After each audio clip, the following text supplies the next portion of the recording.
C'était sûr, c'était sûr les mecs, les retrouvailles d'Mbappé avec le PSG et la demi-finale de Coupe du Monde des clubs, PSG Real Madrid, here we go. Venez vous battre les Madrilènes, on vous attend les canailles, on vous attend les vilaines, on vous attend. Salut les fraudes, j'espère que vous allez bien. On se retrouve pour une nouvelle vidéo débrief du match entre le Real Madrid et le Borussia Dortmund.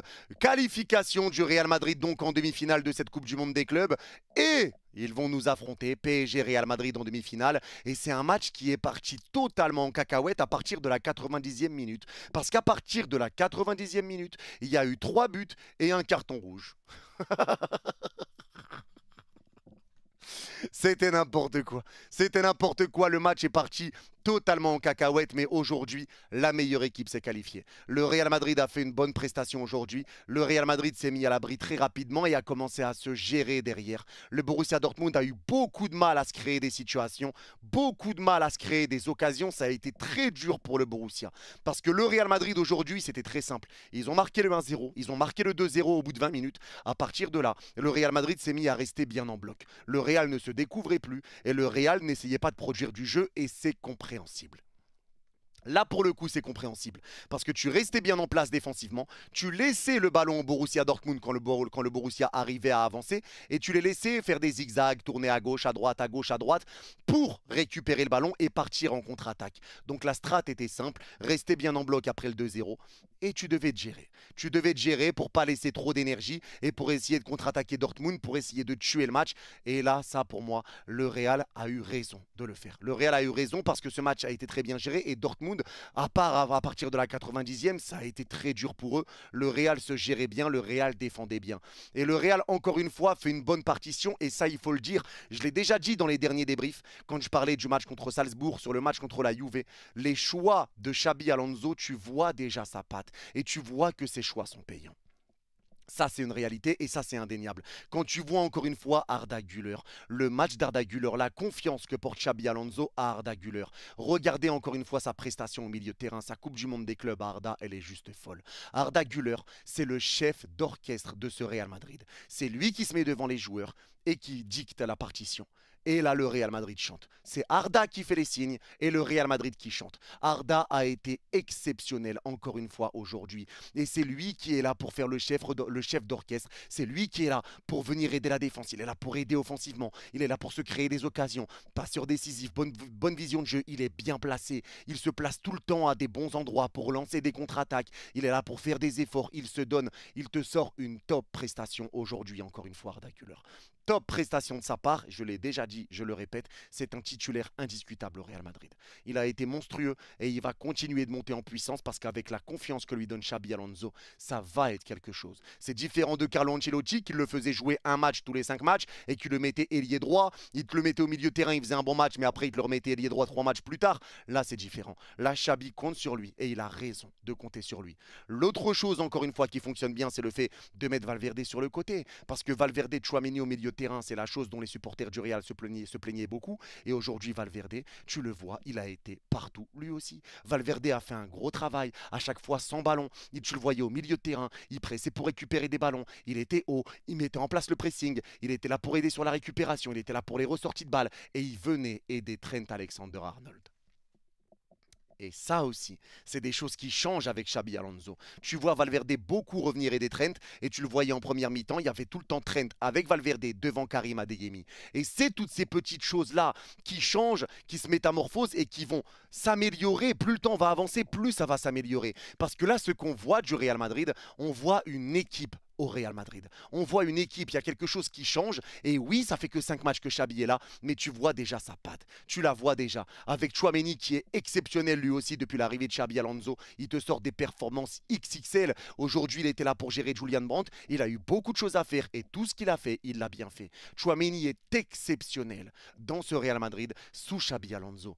Heusen, j'en parle même pas, encore une fois, dans les relances, etc. Ça a été impeccable. Mais aujourd'hui, le Real Madrid a marqué très rapidement l'ouverture du score de Gonzalo Garcia sur un superbe centre, fin de centre, centre derrière de Arda Güler, la reprise de Gonzalo Garcia. Et Gonzalo Garcia est le meilleur buteur de cette Coupe du Monde des clubs. Je ne sais pas si on se rend compte, mais Gonzalo Garcia est un top attaquant.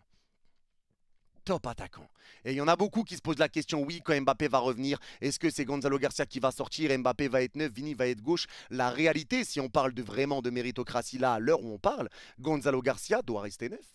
Et c'est un duel Mbappé-Vini pour être sur le côté gauche. Ça, pour moi, c'est mon avis. C'est mon avis parce que tu ne peux pas mettre Vini ou Mbappé à droite parce que tu vas prendre la place de Valverde. Valverde qui est ailier droit et qui, lui, fait l'effort défensif pour beaucoup venir aider Trent Alexander-Arnold et pour venir aider également au milieu de terrain.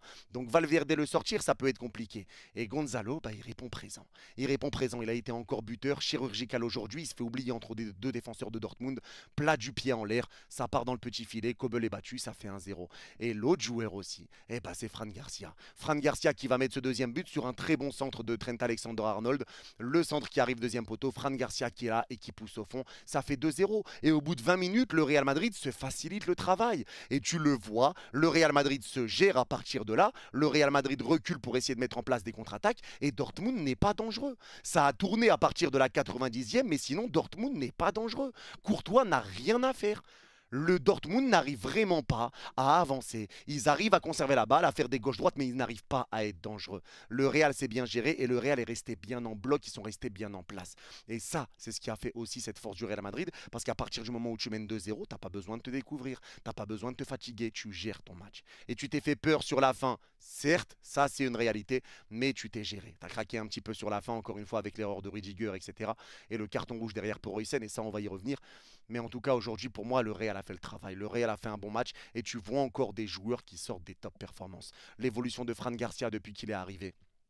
Depuis que Xabi Alonso est arrivé, c'est juste impressionnant. Gonzalo Garcia qui a la confiance de son coach parce que je ne suis pas sûr qu'Ancelotti aurait mis Gonzalo Garcia sur autant de matchs. Tu le mets, il répond présent, il est décisif, il presse, il participe au jeu. C'est impressionnant.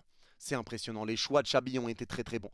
Très bon choix de la part de Xabi. En plus, tu voyais parfois le Real être en 4-3-3, parfois être en 3-4-3. Donc parfois, tu voyais quand même Tchouaméni qui était un peu la sentinelle, le milieu défensif. Ça changeait en fonction des situations. Donc tu peux changer également de dispositif en fonction des situations dans le match. Mais aujourd'hui, le Real Madrid, pour moi, mérite sa qualification. Le Real fait un bon match. Le Real mérite sa qualif. Le Real s'est fait peur sur la fin. Mais le Real mérite totalement sa qualification. Il y a forcément Huysen qui faisait un très bon match et qui a pris ce carton rouge. Donc Huysen ne sera pas là pour le match face au Paris Saint-Germain, comme pour Pacho qui ne sera pas là face au Real Madrid. Et il y a deux défenseurs centraux importants pour chaque équipe qui ne seront pas là parce que Huysen s'est acclimaté très vite. Et Huysen, c'est quand même ce joueur qui est très solide défensivement. C'est vraiment un phénomène. C'est vraiment un crack. Et tu le vois dans ses relances, dans ses prises de balles, dans sa défense, dans ses positionnements. Huysen sort une top perf. Et c'est dommage ce carton rouge qu'il prend. Tant mieux pour le PSG, mais c'est dommage pour Huysen. Parce que sur l'occasion où il y a 3-1 pour le Real Madrid et tu lances la profondeur à Guirassy, laisse-le. Il est en face à face. Là, tu prends carton rouge plus penalty et t'encaisses le but. Il fallait laisser Guirassy. Il fallait laisser frapper Guirassy parce qu'au final, tu le retiens et tu prends un carton rouge bête et ça te suspend pour cette demi-finale face au Paris Saint-Germain. Donc ça, c'est compliqué pour Huysen et on va dire que c'est le bémol. C'est le bémol de ce match pour Huysen. Sinon, ça a été bon de sa part. Vini a été décevant encore une fois aujourd'hui. Ça a été un peu compliqué. Tu vois qu'il essaye de jouer collectivement, qu'il essaye de laisser briller Gonzalo Garcia en tant que numéro 9, qu'il essaye de faire jouer Jude Bellingham aussi. Tu vois qu'il essaye de participer au jeu. J'ai l'impression de voir un Vini qui essaye de devenir ce joueur un peu de collectif. J'ai vraiment cette sensation-là. Tout n'a pas été parfait aujourd'hui pour Vini. Ça a été compliqué encore. Il y a eu du déchet, il y a eu des ratés, etc. Mais tu vois quand même que c'est un Vini qui essaye de participer collectivement et qui essaye de jouer collectivement. Mais là encore, on revient toujours sur la question. Comment va faire Xabi Alonso quand tu sais que là, tu avais Mbappé qui était quand même malade et là, bon, il y a eu son but. Donc Mbappé va rentrer dans l'équation. Tu as aussi Mastantuono qui va arriver également. Donc la question, c'est comment Xabi va faire avec tout ça. C'est des problèmes de riches, mais il y a une vraie interrogation. Parce que si on parle de méritocratie, Gonzalo Garcia doit rester neuf. Et pour moi, il y a un duel entre Vini et Mbappé pour savoir qui est titulaire. Et je vous le dis, je pense que face au Paris Saint-Germain, tu auras Mbappé à gauche, Gonzalo Garcia en neuf et Valverde à droite. Je pense que Vini débutera sur le banc. Ça, c'est mon avis. C'est un ressenti. Alors, je ne sais pas s'il le fera vraiment. Mais pour moi, ça, c'est vraiment ce que je pense. Arda Güler, exceptionnel. Valverde, exceptionnel. Trent Alexander-Arnold, perso, moi, j'ai aimé son match. C'est pour moi le meilleur match qu'il a fait avec le Real Madrid jusqu'à maintenant. Encore une fois, passeur décisif pour l'autre latéral, le latéral gauche avec Fran Garcia. Mais il a été passeur décisif. Il a été plus à l'aise défensivement. Tout n'a pas été parfait pour Arnold. Hein, ça, c'est clair et net. Mais en tout cas, tu l'as vu que quand il est aidé par Valverde, ça se passe mieux. Il est aidé. Ça lui permet aussi de bien récupérer récupérer des ballons, d'être plus en place défensivement, de ne pas se retrouver dans des 1 contre 1. Donc Valverde aura ce rôle important s'il est ailier droit de venir aider Trent Alexander-Arnold. Et aujourd'hui, moi j'ai bien aimé Trent Alexander-Arnold, j'ai vraiment aimé son match. Tchouaméni, encore une fois, comme je vous l'ai dit, a été exceptionnel. Et l'entrée d'Mbappé. L'entrée d'Mbappé a été bonne pour le coup. Mbappé fait une bonne entrée, il est disponible, il répond présent sur le terrain. Il a une occasion, il a été buteur, il n'a pas eu de perte de balle, il n'a pas eu de déchets, il a été là, il a essayé de mettre un peu de pression. L'entrée d'Mbappé a été bonne et il met ce super but sur un centre d'Arda Güler, si je ne dis pas de bêtises. Le centre est parfait, Mbappé se défait du marquage, le ciseau magnifique au deuxième poteau, Kobel est battu et ça fait but pour Kylian qui célèbre avec cette célébration en hommage à Diogo Jota encore une fois, où on souhaite une grosse force et une grosse pensée à la famille Jota, aux supporters de Liverpool, à tous les proches. Grosse pensée à la famille de Diego et de Diogo et de André. Ouais, compliqué, très compliqué, mais en tout cas, Mbappé aura fait une bonne entrée. Et le Real Madrid fait un bon match, même si tu craques sur la fin. Tu mènes 2-0, tu prends ce but à la 91e, la frappe là de Bayer qui a été mal dégagée par Rudiger. Et Rudiger, le problème, c'est que Rudiger aujourd'hui fait pas un mauvais match. C'est pas un bon match, mais c'est pas un mauvais match de Rudiger. Mais encore une fois, il donne un but. Dégagement raté, ça revient sur Bayer dans la surface, la frappe directe, elle va dans le petit filet de Courtois, Courtois peut rien y faire et ça rentre, ça fait 2-1. Derrière, 2 minutes plus tard, tu vas mettre ce but avec un Rodrigo qui fait un bon travail pour conserver la balle, Hiro Serrada qui centre pour Mbappé et Mbappé est buteur. Et derrière, sur l'engagement, ballon en profondeur pour Guirassy, penalty, carton rouge pour Oysen. Donc cette fin de match a été totalement folle, il y a eu 3 buts dans cette fin de match et le carton rouge pour Oysen qui peut coûter cher pour le Real Madrid clairement, parce que là tu vas devoir partir avec une défense si tu joues à 3, Rudiger, Asensio et Tchouaméni. Donc ça peut être problématique pour le Real, surtout quand tu vois à quel point l'apport d'Oysen était important pour ce Real. C'est lui qui est là pour les relances, il mettait des super ballons, des super relances solides défensivement, bien placées, donc cette absence peut faire du mal. Mais aujourd'hui, ça aurait pu même aller en prolongation, avec l'occasion à la dernière seconde de Sabitzer et l'arrêt de Thibaut Courtois. L'arrêt complètement dingue, Thibaut Courtois est un gardien extraordinaire, mais moi, c'est une dinguerie, j'arrive pas à comprendre. Courtois se détend, le ballon vient frapper le bas du l'avant-bras. Ça tape le bas de l'avant-bras de Courtois et le ballon continue sa route. Courtois la repousse pas vraiment, mais le ballon, il fait tout droit. Il rebondit tout droit. Il n'avance plus vers la cage, il rebondit tout droit. C'est une dinguerie parade sensationnelle de Courtois parce que ça aurait pu tout changer. Tu te serais retrouvé en prolongation à 10 contre 11 pour le Real. Et ça aurait été complexe. Et surtout face à une équipe de Dortmund qui aura quasiment rien proposé du match. Comme je vous l'ai dit, jusqu'à la 90e, Dortmund n'a rien proposé. Le Real était bien en place et Dortmund essayait, mais il n'y arrivait pas. Tu gardais le ballon parce que le Real te le laissait quand tu étais haut et le Real restait en bloc. Ils étaient là pour te contrer, mais Dortmund n'a pas été hyper dangereux, c'était compliqué et malgré tout, ils arrivent quand même à mettre 2 buts à la fin. Courtois, top match de sa part, mais en tout cas qualification méritée. Rien à dire pour le Real Madrid. Encore une fois, tu vois qu'avec Xabi Alonso, il peut se passer des choses. Il peut se passer de bonnes choses quand tu vois déjà Valverde qui retrouve des couleurs, un Arda Güler qui a la confiance du coach et qui est exceptionnel, un Fran Garcia qui s'épanouit dans ce système et qui est vraiment bon et qui a été élu homme du match aujourd'hui.